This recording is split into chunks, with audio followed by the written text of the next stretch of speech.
لو كان الحب مش هو المعيار الأساسي التي تبنى عليه العلاقة، أو مش بناخد قرار الارتباط استنادا على الحب زي ما بنشير دائما، طب إيه المعايير اللي إحنا بنستند عليها علشان أقول هذه العلاقة يمكن أن تكون علاقة ناجحة؟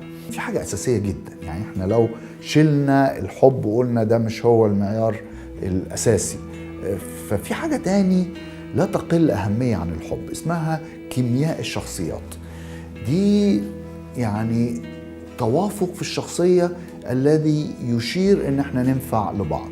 ازاي اقيم هذا التوافق؟ في بعض العناصر هقولها بسرعة قوي، ان احنا نلاقي انه الحوار المتدفق، لما بقعد مع انسان الاقي ان احنا بنعرف نتكلم، يعني في تدفق في الحوار، بنقدر نفتح مواضيع ونلاقي مش بنصارع علشان نتكلم لكن الحوار متدفق. حاجة تاني ان انا وانا قاعد مع الاخر ببقى شاعر بالامان ان انا انفتح. ناس كتير ما تعرفش عني حاجات كتير، لكن لما بقعد مع هذا الشخص اللي فيه كيمياء جيدة بيني وبينه الاقي نفسي حاسس بالامان ان انا احكي عن امور ما اعرفهاش غيره او مش هقولها غير ليه هو. حاجة ثالثة ان انا وانا قاعد مع هذا الاخر ببقى في احسن حالاتي النفسية.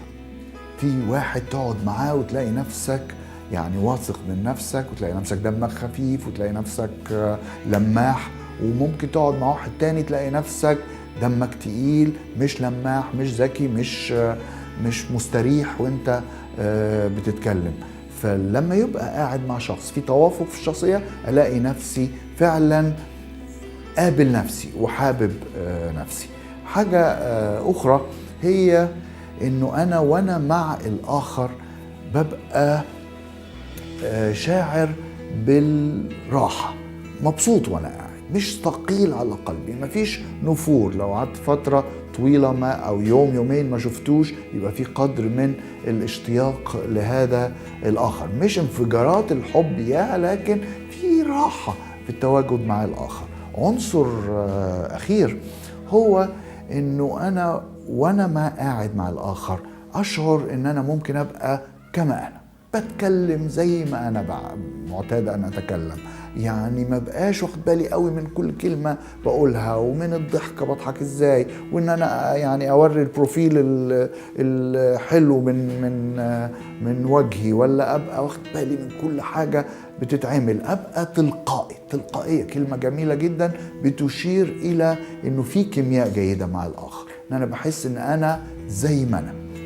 ده كله الحاجات دي معا بتشير انه هناك كيمياء جيدة بيني وبين الآخر، بدونها لا يمكن الزواج يبقى ناجح.